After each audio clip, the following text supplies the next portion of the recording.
ایک آدمی محمود غزنوی کے پاس اپنا کیس لے کے آیا، مدعی بن کے آیا۔ اس نے کہا بادشاہ میرا کیس بڑا نرالا ہے۔ بادشاہ سلامت نے کہا وہ کس طرح؟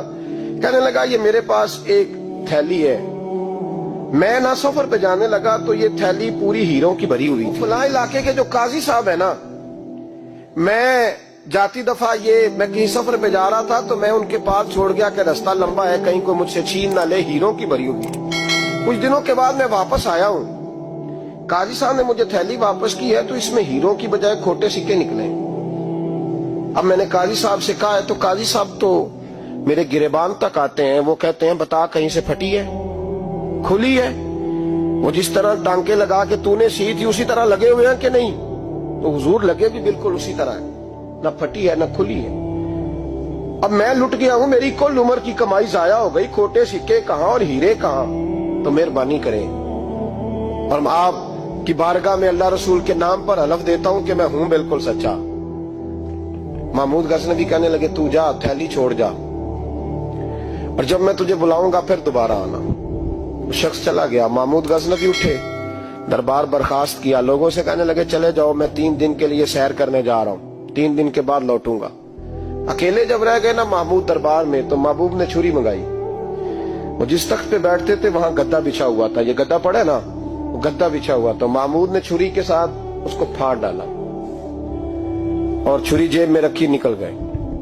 کہنے لگے میرے بعد کوئی میرے دربار والے احاطے میں داخل نہ ہو۔ محمود چلے گئے۔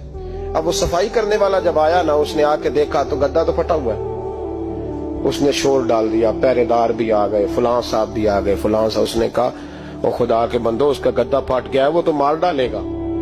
اس نے کہا تھا سوائے صفائی اور نگرانی والے کے دوسرا آئے کوئی نہ، اور یہاں آیا بھی کوئی نہیں، پہلے دن ہی پھٹا ہوا ہے تو لٹکا دے گا سب کو، کیا کریں؟ شور ہو گیا، سارے دربار کے ملازمین اکٹھے ہو گئے۔ ایک بندہ بولا، کہنے لگا فکر نہ کرو، میں کیسے بندے کو جانتا ہوں، اس طرح سیے گا کہ جس نے پھاڑا ہوگا اسے بھی پتہ نہیں چلے گا کہاں سے پھٹا تھا، ایسا بہترین رفو کرے گا کہ پتہ بھی۔ اس نے کہا یار ہم سارے 1 مہینے کی تنخواہ دیتے ہیں، تو بندہ بلا۔ وہ بلا لیا اس کو، اس کا نام محمد رفو گر تھا۔ وہ آیا، اس کو گدا دکھایا، اس کا یار اس طرح سینہ پتہ نہ چلے۔ اس نے کہا فکر ہی نہ کرو، میں بڑا کاریگر ہوں۔ بڑے بڑے کاریگر لوگ نہیں ہمارے ملک میں پائے جاتے، کوئی نشان چھوڑتے ہیں پیچھے بڑے۔ احمد رفو گر کہنے لگا اس طرح سیوں گا کہ پھاڑنے والے کو بھی پتہ نہیں۔ ان کا پیسے لے یار تو سی دے۔ اس نے سی دی، اگلے شام ہی لا کے بچھا دیا گدا۔